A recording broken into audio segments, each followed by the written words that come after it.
city of Aachen was taken by the 1st United States Army on 21st October 1944, after a battle that raged for nearly 6 weeks.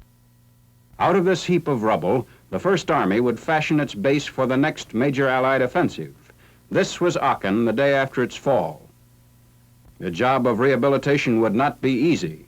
The chief rail station would have to be repaired. The electric power plant was out of operation, as well as the natural gas facilities. The military government section went to work, establishing order, restoring communications. The telephone system, for example, was salvaged when a former official of the company disclosed the hiding place of the city's telephone diagrams. Another problem for the AMG, food for the local population, was partially solved when hidden staples were discovered and hauled to a refugee camp outside the city limits. German civilians were pressed into service for this and other tasks. Soon Aachen was so well restored that refugees from the nearby internment camp were allowed to return to their homes in the city. This suburb of Aachen then became a rest center for the men of the 3rd Armored Division, where they had their first chance to relax since D-Day. A meal like this, for men long accustomed to cold fare, was a source of genuine pleasure. All up and down the line, rest centers were established throughout the 1st Army's area, stretching from Aachen to the southern tip of Luxembourg. At these, the men found relief after their drive across France and Belgium, and gathered the breath needed for their next offensive. Meanwhile, at the front, local actions characterized the pre-offensive period, in the south and in the north. Along the German border, while we were attacking an observation post, the distant church steeple, German mortars hidden nearby tried to knock out our battery, which continued to fire, making its mark. In the center of the 1st Army front, a local operation was being prepared at this time to precede the main drive. Although the attempt failed temporarily, the orders were to break out of the Hurtgen forest and attack toward the Ruhr River and the Cologne plain beyond. The 28th Division was assigned the task. It was to launch a 3-pronged drive toward fortified towns controlling key roadways. In preparation for the attack, miles of roads had to be built through the heavily wooded area where the division had previously been pinned down. This section, near Aachen, begun late in October, was by the first week in November carrying American military traffic to and from the front. In other parts of the forest, another kind of preparation was underway: protection against the cold. Bivouacked close to the front, the men attended to last-minute details and took care of personal needs.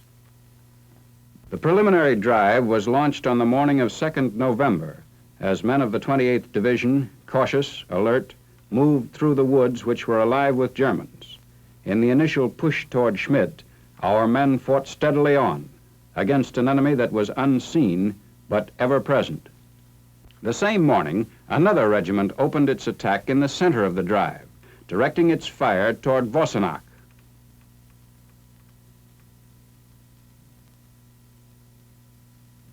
Our Air Force was up that day in support of the ground forces.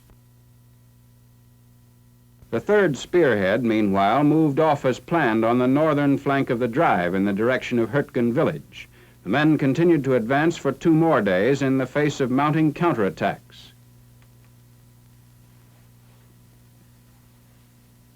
We took a lot of prisoners. Some of those captured in the northern push were rounded up for evacuation to the rear. Still more Germans poured into an assembly area in the south, where they were questioned by one of their number and segregated according to their former Wehrmacht units. The stream of prisoners continued to mount until early in November. The 1st Army registered the total captured since D-Day.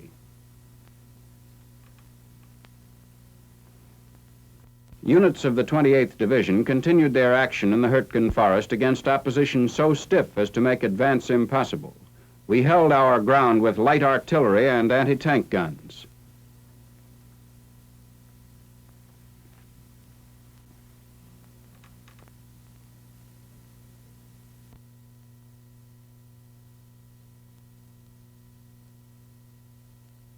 With ready ingenuity, an abandoned tower was strung with telephone wire and converted into an observation post as we made a second attempt to take Schmidt.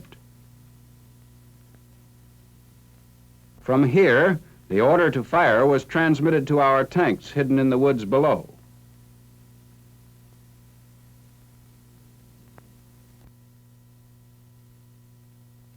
And then came the snow, blanketing the front a week after the drive had started, adding the final difficulty to those under which the 28th Division was fighting. The men had to dig for protection underground in order to hold their hard-won positions in the Hurtgen Forest campaign. They had to struggle not only against a well-nigh impregnable enemy, but against the elements as well.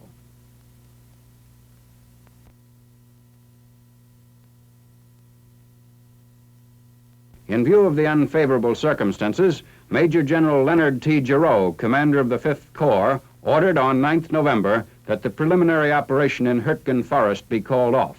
Guns were cleaned, oiled, and covered as the campaign drew to a temporary close. To meet the needs of swelling numbers of Allied troops on the march into Germany, the First Army opened a supply depot in Liège. This was designed to be the largest of its kind in the European theater of operations. It was only a part of the extensive preparations being made for the main drive. Anticipating the demands of the coming offensive, signal and communication facilities also were expanded, from rear areas forward. New transmission equipment of various kinds was received, installed, and put in use. Protected against air attack, the Hadir Steel Works at Differdange, Luxembourg, taken over by the Supreme Command a month earlier, were providing the First Army with another essential need: heavy steel for construction and repair.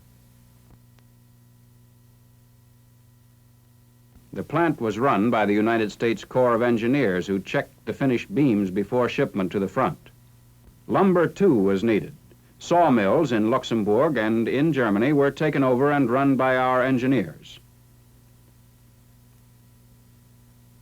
Board planking like that used on the Hurtgen Forest roads was produced at this mill to build the roads that would lead us to Berlin. We had to repair and sometimes rebuild the bridges destroyed in the Battle of Belgium so that materiel could be rolled forward over the network of rivers.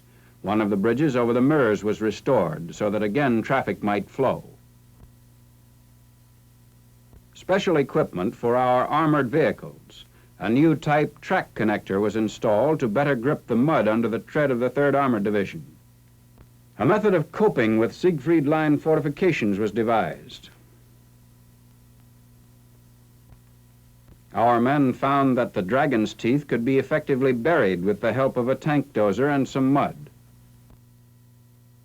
Worn vehicles, which had already seen heavy duty in earlier campaigns, were being reconditioned to perform their part in the new offensive. The same snowfall which had halted operations in the Hurtgen Forest campaign augmented the problems of preparation and supply. Behind the lines, the tempo was accelerated as truck convoys rolled eastward in a continuous stream, building up a vast accumulation of food and equipment as the hour for attack approached. On 16 November, the First Army struck to clear the area to the Ruhr in the direction of the Cologne Plain. The main effort of the First Army's drive would be borne by 3 divisions of the 7th Corps. They would move north of the forest and along the superhighway from Aachen toward Düren. This part of the operation would be carried out in 2 parallel drives. The 1st Infantry and 3rd Armored Divisions would thrust eastward through Mausbach, while the 104th Division would push north after clearing Stolberg. The morning of the attack, on the outskirts of Aachen, barrage balloons manned by the British were floated eastward to mark the line of enemy positions to be bombed. This was the first time that barrage balloons were used for this purpose. Later that morning, our planes came over, bombers and fighter bombers, British and American. They softened up the tough road that the 1st and 9th Armies would follow in their joint attack to the Ruhr. Our strategic bombers struck the key city of Düren, straddling the Ruhr River. Düren had been converted into a strong point by the German High Command to compensate for the loss of Aachen. The civilian population had been evacuated. The buildings were forts, storehouses, and billets. No advance to the Ruhr or beyond it was possible without the neutralization of Düren. We dropped a saturation load that day, chiefly fragmentation bombs and incendiaries. They set huge fires, the smoke from which was visible for miles.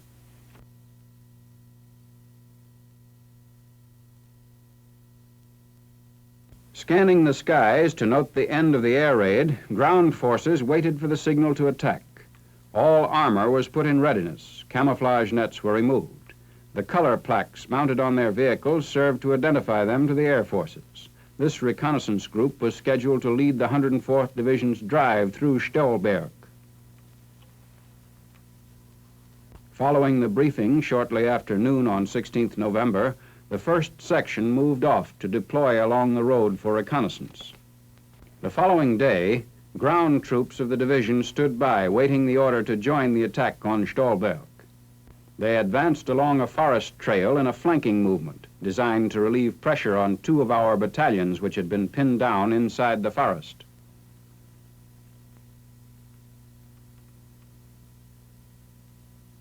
Assault guns of the 3rd Armored Division covered their movement from positions bordering the line of attack.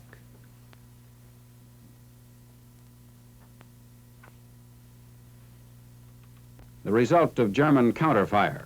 One of our battalion command posts near Stolberg was completely knocked out by a direct artillery hit. Several American soldiers were wounded.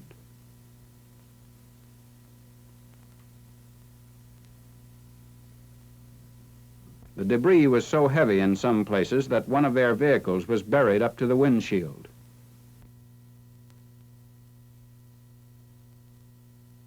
German townsfolk were injured by their own guns. This woman and other civilians received first aid from our medics.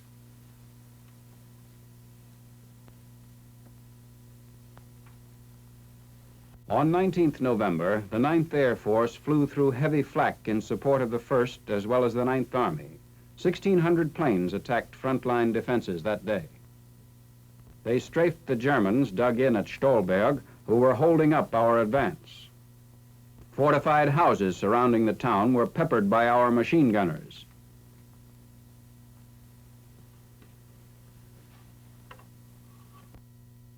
And they were being hit by heavy guns like this M12, which could be speedily maneuvered under its own propulsion. Massed 3rd Armored Division tanks acted as artillery to pour in volley after volley of fire. And this at last cracked the defenses of Stolberg. The town was left to the remnants of the civilian population, who were beginning to taste the meaning of war on their own soil as they moved their belongings out of the battered city. Stolberg was finally cleared on 21st November by the 104th Division. The town had been strewn with booby traps and mines. In some cases, it was necessary to blast structures which could not otherwise be cleared.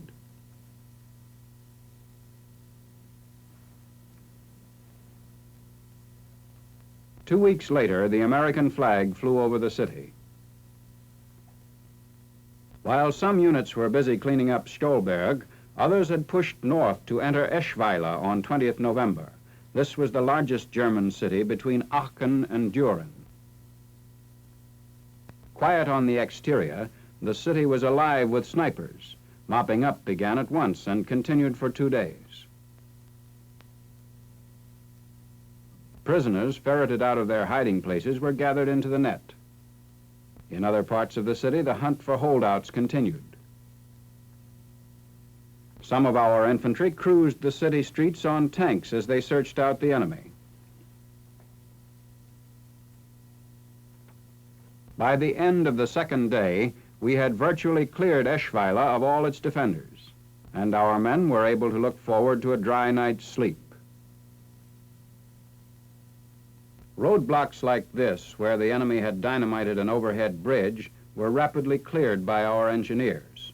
As a seal of victory, a military government unit arrived to take over the city's administration. On the following day, the attack pushed on from the outskirts of Eschweiler toward the next town to the east, Weissweiler, which fell to our troops 2 days later. As the line of attack pressed forward, we approached Frentz, which lay across the Indi River. With all roads leading to the town under German fire, and with all bridges blown, our engineers had to bridge the river in order to enable the division to advance. An hour and a half after construction had started, the first jeep raced across the completed bridge.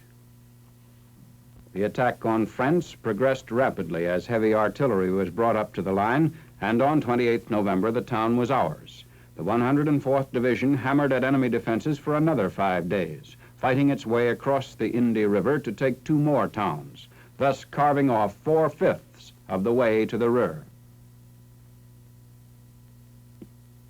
Meanwhile, in the Mausbach area to the south, rockets launched the 3rd Armored Division's drive to the river.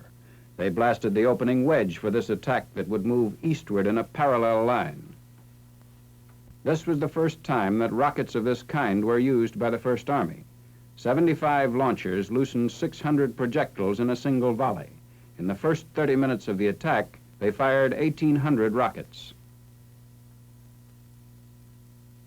Immediately following the barrage, a task force covered by our tanks moved out from Mausbach toward Gresenich, their first objective.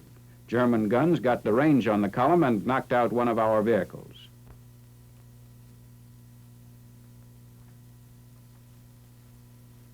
But the column continued to move ahead under the protection of our tanks. Lined up in artillery array, they flanked the advancing task force and rained fire on the enemy in Gresenich. The enemy, however, held us outside the town for 2 days.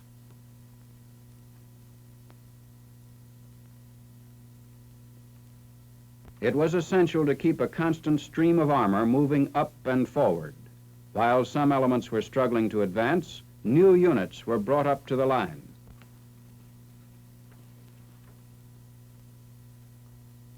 Every tank, every gun was needed, so that the 3rd Armored Division could operate effectively in the center of the drive, supporting one infantry division on the north and another on the south.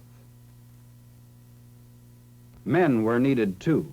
Troops of the 1st Infantry Division were moving up through the forest near Aachen to break the enemy defense lines, separating us from the Ruhr.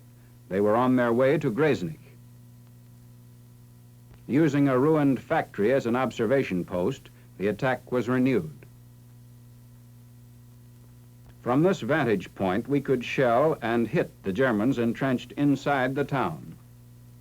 From the edges of the forest, our men moved forward to exploit the work of the artillery units. Continuing to advance until late that day, they finally captured Gresenich on 19th November. Following up the advantage, our armor pressed forward, opening another strongly defended town. During one phase of the operation, some of our tanks had to move out over the open fields, where the tanks themselves were the only cover for our infantry. German counterfire was strong and accurate, hitting the lead tank and wounding its commander.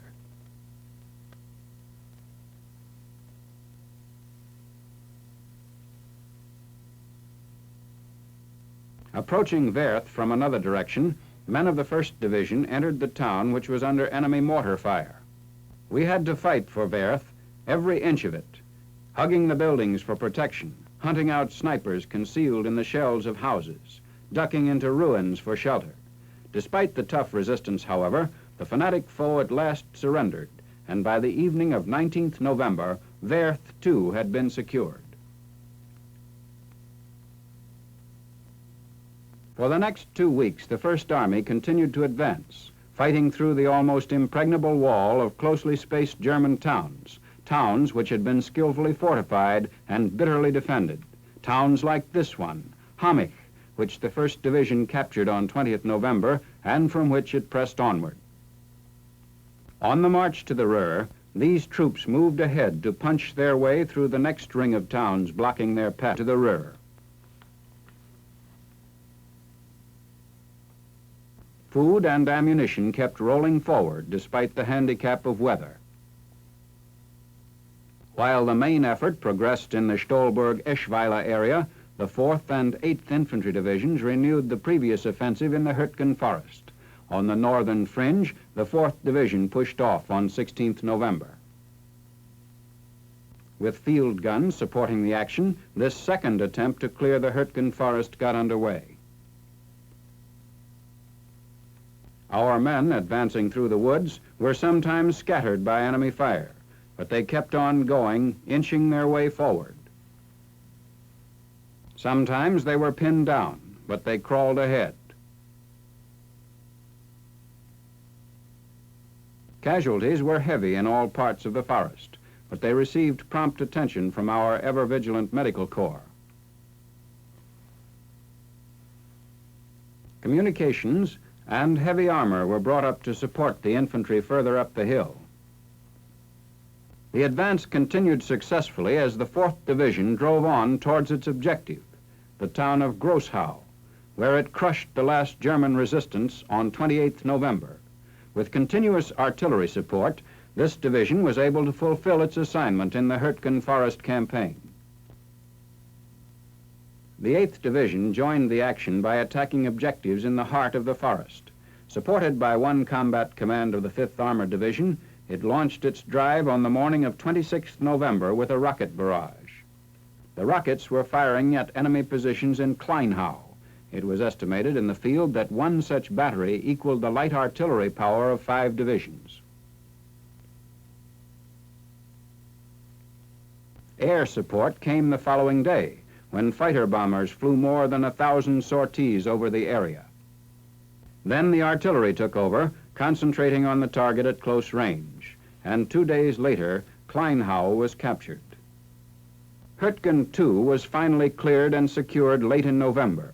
One of the major objectives of the earlier campaign, Hurtgen presented a shell-shattered face to the weary men of the 8th Division who had battled for the town. Turning south, the division moved on to take 2 more towns, Brandenburg and Bergstein, and then they proceeded to mop up the remaining German positions between them and the Ruhr River. At last, these troops had a chance to relax. They had succeeded in clearing the Hurtgen Forest, and by 8th December had established one sector of the First Army front along the west bank of the Ruhr. Troop replacements were effected during the first week in December, when the First Army paused before completing the drive. The 9th Infantry Division, fresh from a rest center in Belgium, moved up.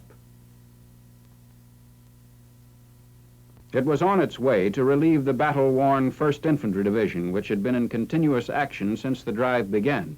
As the convoys passed each other, the 9th moved forward to take up positions at the front.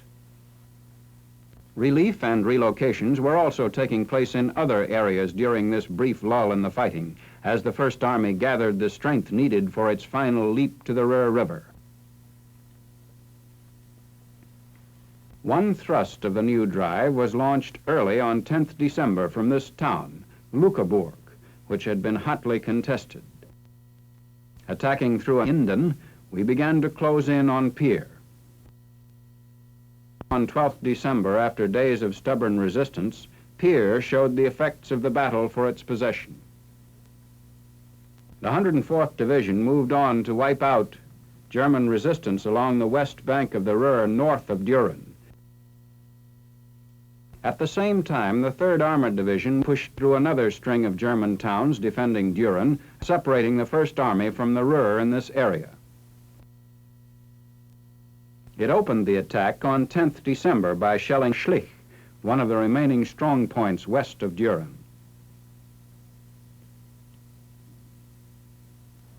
Men of the newly arrived 9th Infantry Division went into action in close coordination with the 3rd Armored Division. Objectives in Schlich are visible in the distance. Following the artillery barrage, armor and men moved forward with a new piece of equipment, a rotary mine exploder. While the column pressed doggedly onward, infantrymen rounded up some of the enemy whom they found hidden along the path of advance. Up ahead, our men had to dig for what shelter they could find. The lead tank had been hit, The fire spreading caused a series of explosions. Meanwhile, gunners at closer range continued the attack, pouring in a steady stream of fire until late in the day when the ceasefire order was given. Resistance in Schlich was quelled. The following day, 11th December, those defenders who had survived were assembled for questioning and inspection. The next objective, the strongly defended town of Gijk, was already aflame from German and American shell fire when the 3rd Armored Division bore down upon it. Men and guns moved out first. A smoke screen was thrown up to cover the movement as the heavy armor swung into line. As the men entered the town, they found it wrecked and empty of human life. In other parts of the town, the fires burned on unchecked. They gave concrete evidence that the 3rd Armored Division had cleared the enemy from still one more section along the 1st Army front. Simultaneously, from the fringes of the Hürtgen forest, the last of the 3 final drives got underway. Armor moved up and forward to strengthen and broaden the attack.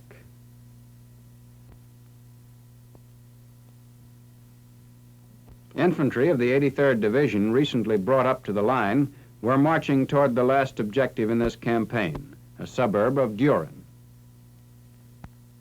By 13th December, we were driving the enemy ahead of us, pinning their backs to the river. The attack to clear the town, Gürzenich, began the same day. Our infantry was alert to sniper fire from the enemy, hidden and protected.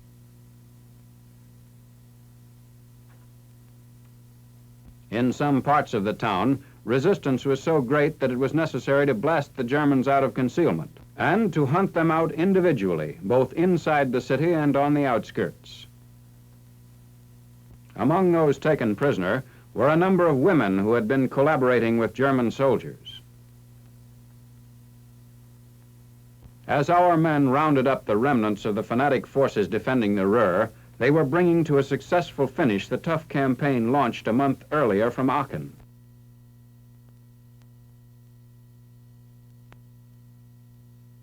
The First Army had won through to its objective and stood ready to pursue the foe in the next phase of the offensive into the heart of Germany.